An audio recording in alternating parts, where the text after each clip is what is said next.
time with Dad. This is my favorite story time. Under the bed in my secret fort, and I'm gonna read Skip Boots. You ready, everyone? I'm Skip Boots, and this is my selfie. And these are my boots. They're a present from my mom, and I dance all day while my mom cleans the house. I dance all day while my dad goes to work. I love to dance. We live in Tennessee, just past Elvis's house. He was the king of rock and roll, but I am the king of country dancing. I live in the attic of the Grand Ole Opry House, where I can hear all the country singers practice for their concerts. I dance the two-step, the three-step, or whatever step comes out of my feet. I am a country dancing prairie dog. My dad named me Skip because I'm always skipping around. I'm gonna try the hoedown. And I dance with my purple blanket, and he watched me. He's my trusty friend. He never criticizes me if I mess up. He's always there when I need him. I love Purple, my blanket. I've had Purple ever since I can remember, and I'm gonna make a welcome home square dance for my mom. She went out shopping to get some grasshoppers to make bug pot pie. Yummy, yum, yum for my tummy tum tum. Bug pot pie is my favorite. My dad, well, there is he. He's fixing the window because there's a big crack in it. Oh, and so let's see. Let me practice my dance. Let's see. Right foot, left foot, right foot, left foot, right, left, left. This is a piece of cake. I should be on Dancing with the Stars. Yeah, my dad dated Bouncy D. Prairie for a while. My mom was Miss Hot Dog of Clayville County before she married my dad. He sings in a country duet called Dogs and Boots. They should let me dance. So I put my record player on and played Country Pups. They're a cool howling group of dogs. So I started to do my little dancing. And then I heard some noise outside, like from a truck. Woof, woof, woof, woof. And there it said Exterminator on the truck. I didn't know what that meant, but I think he was trying to get rid of the pesky rodents inside. So my Papa Red Boots was awfully mad that this guy came into the house and started making an awful mess. And so I came down to see what was going on, and that's when I saw him get hit, struck on the head with a stick. And he snarled back at the man, but the man just kept hitting him with that long wooden stick with a net over it. Oh my gosh, my dad has a net over his head. And the man had snagged my father. And my mom stopped cooking and came out to see what was going on. And she came in the room, and the man put a net around her neck too. Oh no! Papa, where are you going? I cried out.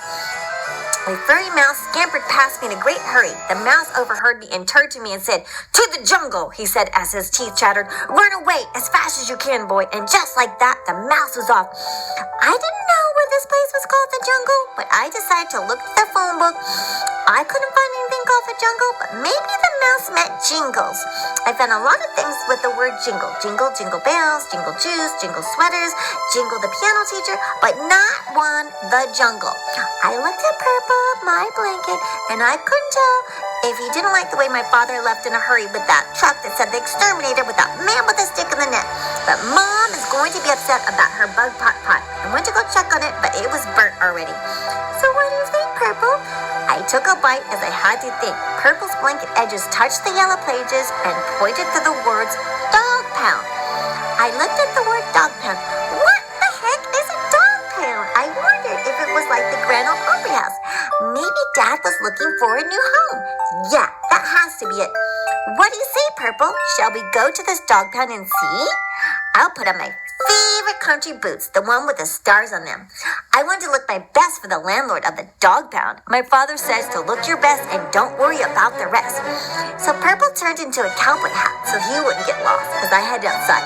I looked at the address, 425 Appleton Boulevard. Must be somewhere around Orange Street. I climbed up the telephone pole and I made it way to the top and jumped onto the telephone wire. Whee! I said as I took a shortcut. I easily jumped from wire to wire through Blueberry Street.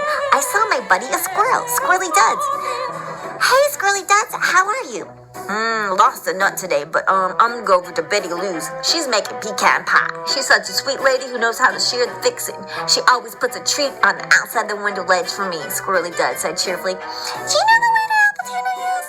Boots, why would you you want to go to Appleton. Haven't you heard? That street is forbidden to animals. What's wrong with you? Squirrely Dud said sharply with a quiver in his voice. I'm looking for my mom and dad. Oh no, don't tell me. The exterminator has them. Oh, Squirrely exclaimed with a sad face. He rubbed his two little paws nervously together. All I know is Dad took off in this truck that said exterminator. Yeah, you're right. You don't have much time before the exterminator gives them a shot, Squirrely Dud said as his mouth dried up and gulped. What do you mean before they give him a shot? I asked, not knowing why they needed a shot. My dad doesn't have a cold. Follow me, Boots. I know a shortcut, Squirrely Dud said with an intensity that said urgency. So I followed him down the fence to some kind of lush, manicured green grounds, and I peeked through a bush, and a lightning-fast ball came straight at me. Whiz! Duck, Squirrely Boots said. Where's a duck? I said, excited to see a cute little duck. Not that kind of duck. Duck! Duck! As in, he squished my head down. Squirrely Dud said while pushing my head down. The ball zoomed like a missile aiming for my head, but Purple turned into a tennis racket to keep the ball from whacking me in the head. That must be some kind of good luck blanket. Last time a ball came at Louie the Bluebird, he had to have his head bandaged by Doc Smith, Squirrely Dud said. Purple's my little buddy, I said, as I gave my blanket a thickful, tight squeeze. Okay, this is the plan. See those shiny metal things sticking out of that bag? They're called golf putters, and they're clubs that the humans use to hit this tiny white ball in a game called golf. Anyway, the stick putters have those furry animal covers on them to keep them warm. We will disguise ourselves as fur covers. And so we jumped up on the little tiny cart, and they would drive us to the other side of the golf range as fast as possible.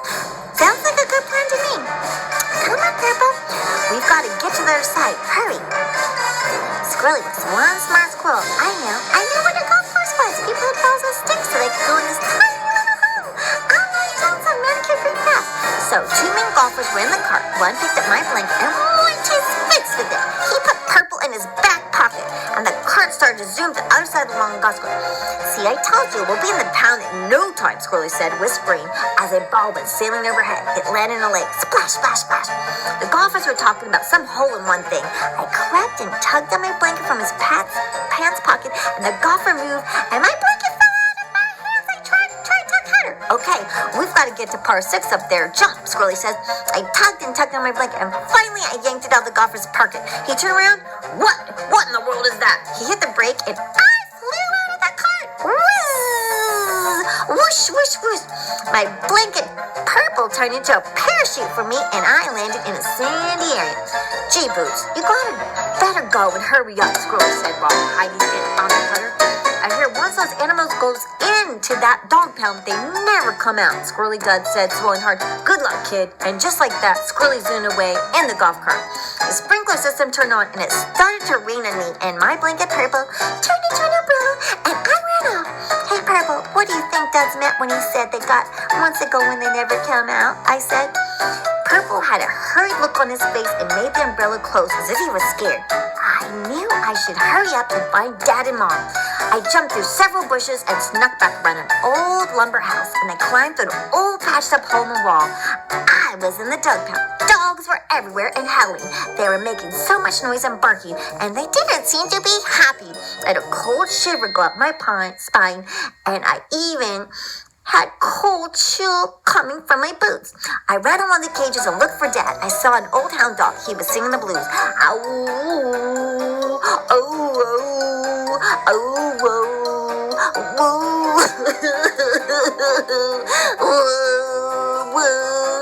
Excuse me, Mr. Hound, but have you seen my father, Red Boots? I asked very politely. That old hound dog sang his old son song and started giving me the blues too. He finally finished his song, so I stared at my blanket. Son, aren't you a little old to be carrying a blanket around? I didn't know how to answer. A toy poodle named Rhonda came and looked at my blanket too, and she snickered and she teased. Look, girls, and look, guys, this boy has a baby blanket.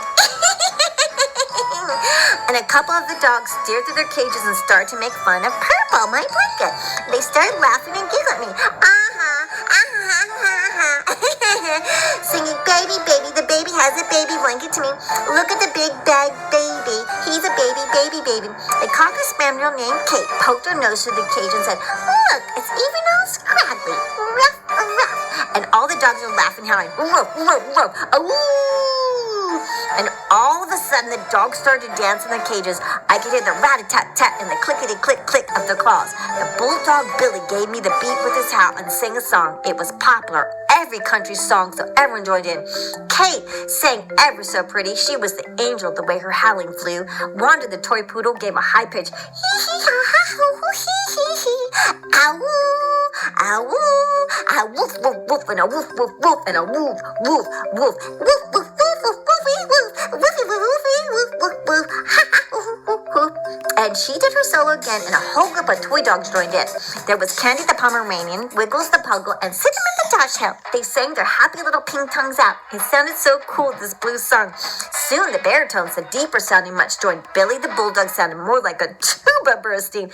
Dirt the Boxer was really good. He added a Cajun jambalaya flair to the sound for some fun.